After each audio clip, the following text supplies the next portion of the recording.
Hello Flosstube, my name is Alyssa, also known as AJ Stitch on Instagram, and this is my very first Flosstube. I'm pretty nervous and have filmed it now 3 times, and I'm finding out some great things about myself, including I have a tendency to talk too fast when I'm nervous. I am a teacher and also working on a master's degree as a literacy specialist, and stitching is my go-to relax method. I like to do it every night, just a little time with my needle and thread, and because of that I get quite a bit of stitching done. However, I have this terrible thing where I stitch wonderful pieces and then they go live in the box of shame, and that's not what I want for my stitch pieces. I want them out in the house living their best life, especially during their season. And so my goal with this Flosstube is to not only stitch more and hold myself a little accountable, but to also hopefully receive some encouragement to get those pieces out of the box of shame. So today I'm going to show you some of my current whips and my focus pieces for the rest of the month. And I'll also show you some of the pieces from my box of shame that I would love to get done by the end of the month, as well as one pattern that I'd like to get started. So I'm going to start with my most current whip, which is by Caterpillar Cross Stitch. It's their Hello Dear mystery sampler. And so every 2 weeks a portion is released, and I'm stitching this on a 32 count natural petty point linen. I do most of my stitching on linen and in hand, and this is going quite well. I've been managing to keep up, so part 2 is just about done. I'm hoping to squeeze that in during my breaks from writing my paper today.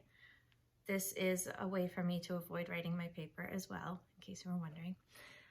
But I'm very thrilled with the colors, and I think it's going to be fun to hang up this winter, as long as I get it done, and then not put it in the box of shame. We'll see. So that's the one I've been working on the most. Also in my current bag of things that I can work on, I have my Quaker Whale by Owl Forest Embroidery. And this is almost half done. This is on a kit that I ordered from Owl Forest Embroidery, which is a Russian company. And they provided the hand-dyed threads, the needle, the linen, and there's even a really happy little needle minder that came in the kit. I don't usually buy them, but when they come with the kit, I love to use them. And I think this is such a fun piece, but I've made so many mistakes, and it tends to just end up being me like restitching something every time I pull it out. So I've been avoiding it, but I would love to get it finished. I also love that it came in this cute little box. So we'll see if I can get more progress done on that one. My next one is Happy Christmas Row by Bent Creek. Here's the pattern on this one. And I used the Priscilla Blaine color conversion on this one, and it's stitching up pretty well. I don't love the linen that came with it. Oops, go right side up. It's very crunchy. You can probably hear how crunchy that is, and that's just not my favorite feeling of linen, so I tend to not pull this one out when I should. But I am really happy with how her color conversion makes those letters pop right out, because you can see the difference with the H and the C. So I can't wait to get it finished, and I have the perfect spot above my kitchen sink to hang this. It's just a matter of getting it stitched and then finished and then also hung up. This is a sad way for my stitching to live. I understand that. We're working on it. That's why we have this video today. Another piece I've pulled out to work on is the Lizzie Kate Frightful Mystery Sampler, Part 1. And I started this, I think, last year, maybe as a Stitch Mania piece. And it doesn't stitch very quickly for me. I think it might be because of all the color changes. It just feels like I get to do very little with one thread, and then I have to switch colors. And I'm not super brave. I don't like to jump around a whole lot, because that's when I tend to make my counting errors and spend more time taking out stitching than I do stitching, which I'm sure I can't be alone that that's not anybody's favorite part of stitching. And that's just done with the called for colors on a piece of linen. Oh, this is linen that I had actually dyed. So I had used the RIT dye in some form of, I think it was turquoise, and then I coffee tea dyed it after and put it in the oven. And I was super happy with the modeling. I have way too big of a piece here, and so I'll probably use the rest of it for a totally different project one day. But I did love how that turned out for a Halloween piece. It's a little bit dark and grungy looking.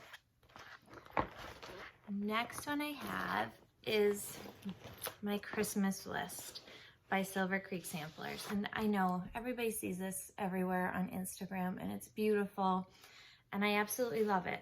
The problem is I had started stitching it and I had gotten pretty far, and then Priscilla Blaine started stitching hers with the words done in black, and oh, how I loved that. So I've slowed way down, and I had to have a little heart-to-heart with myself and say, it's okay that your letters don't look like hers, and you'll be completely happy with yours because you'll love it. And so I've been convincing myself that with the right Christmas plaid behind it, this will be a very happy piece to hang up each holiday season. And this is stitched with DMC on mystery linen that I bought a yard of so long ago on eBay. It didn't have a designer name then. It's not the easiest linen to stitch on. It's woven with with a brown and a white, and it's really hard to see, and the holes are quite small, but it seems to work out okay. I've been trying to not buy so much mystery linen. Maybe one day I'll even remember linen names. We'll see. And the last focus piece that I have in my bag this month is Sampler of the Season Autumn by With Thy Needle and Thread. And this is one I started so long ago, and it was living in a drawer while it was waiting for me to stitch on it. And one of my cats must have gotten their paw in the drawer, and they got claws in it. And so there's some holes at the bottom corner that are definitely going to affect the bottom of my stitching. And so I've been putting off getting there. You can see I have the top row done, and then most of the middle row is done. So I'm heading towards the bottom, but you can see here that there are some claw marks, and that's going to be right where that grass is at the bottom. And I'm just not certain how I'm going to handle that. This bottom corner is really bad, but that isn't such a big deal because it's the edge. It's this part that kind of stresses me out a little. And so I don't know if I'm going to try to stitch it or if I'm just going to play it up and make it look really prim and roughed up a bit at the end. And maybe with the right barnwood frame, it would really just look right. I don't know, but I've been putting off stitching it, so I've made myself get it out this month. This is my cat Peanut. She's quite old and she yells at me a lot. She's 14 years young according to her, and she gets into everything. She's not the one who ruined the linen though, because when we adopted her, she didn't have claws, and so she's not the one that does all that damage. So next I'm going to show you, after I clean up this mess, some of my pieces that have been living in my box of shame. Some of them have been there a long time. Some of them are new additions, but they all want to leave the box of shame. So recently finished is the Priscilla and Chelsea, the Real Housewives of Cross Stitch. And this was in, I believe, collaboration with Hands On Design. This is the Boo Chock Full Jar. And so I did the little small that came with it. And I do think these would make a cute little pillow, which maybe they don't get finished because I have to get out the sewing machine. It could be part of it. And then the jar, which I just think those are so sweet.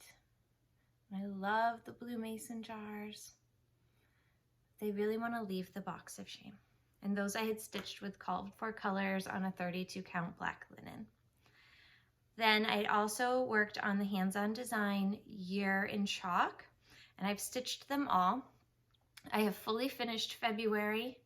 All of the others are living in the box of shame, except January is missing. I don't know where it went. I have photographic evidence that I stitched it, but it's gone. No clue. In the meantime, I've pulled out the October chalk full, because wouldn't that be fun to get out this month since it's mid-October, and it would look so cute on my 3-tier tray, all stitched up and finished. That might be a goal for today. and more paper avoidance strategy. I also recently finished Old Witch Mary by Not Forgotten Farm. This was a kit I had gotten from Spring Green Country Sampler, one of their Prim Girl Club kits.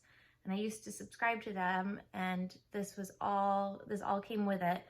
And it was on this great linen, stitched with one thread over 2 threads of linen, and it's stitched up beautifully. I loved it.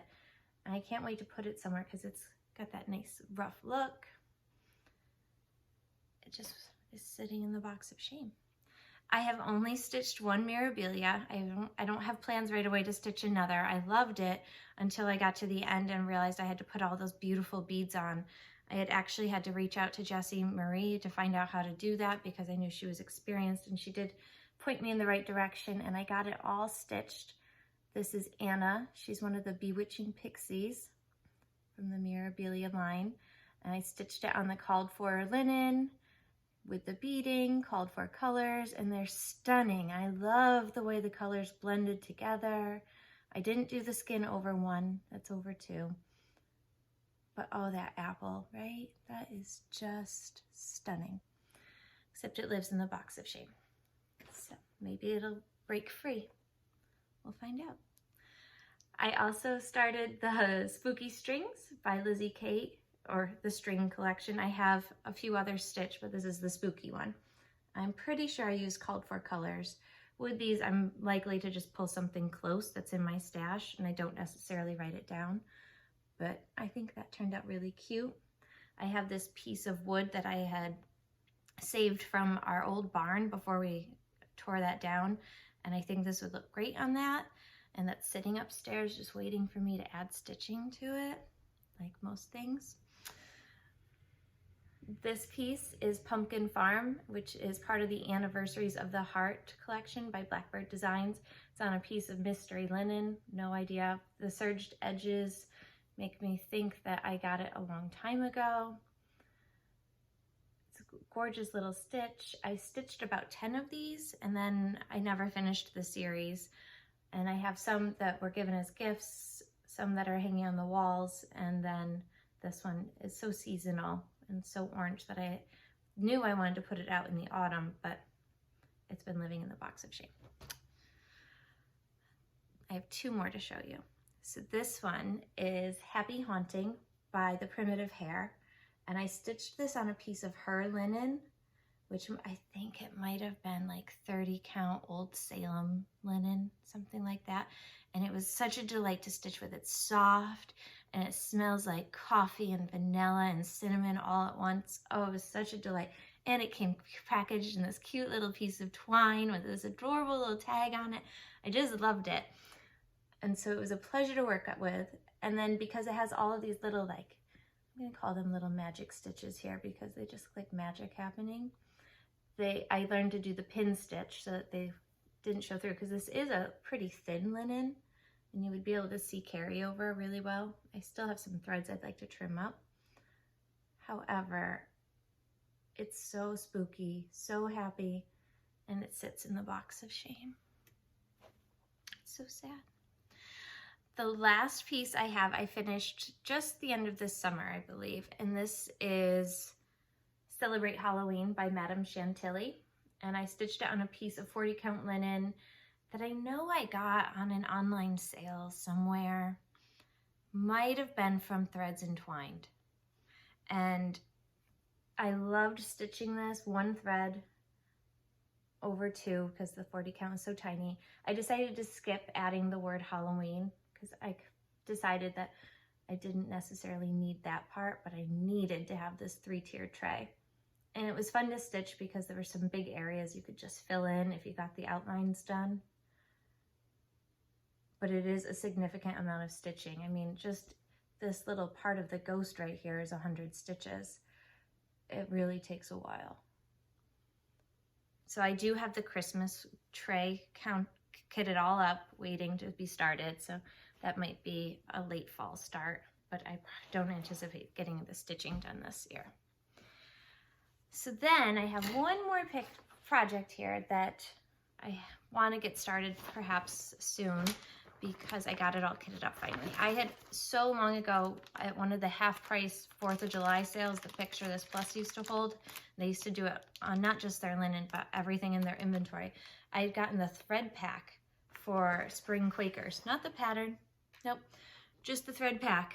But I recently bought myself the spring Quakers pattern, and this might be a little inspired by X Stitch MD because she does all these amazing Quakers, and I just kind of wanted to play along with all the Quaker fun.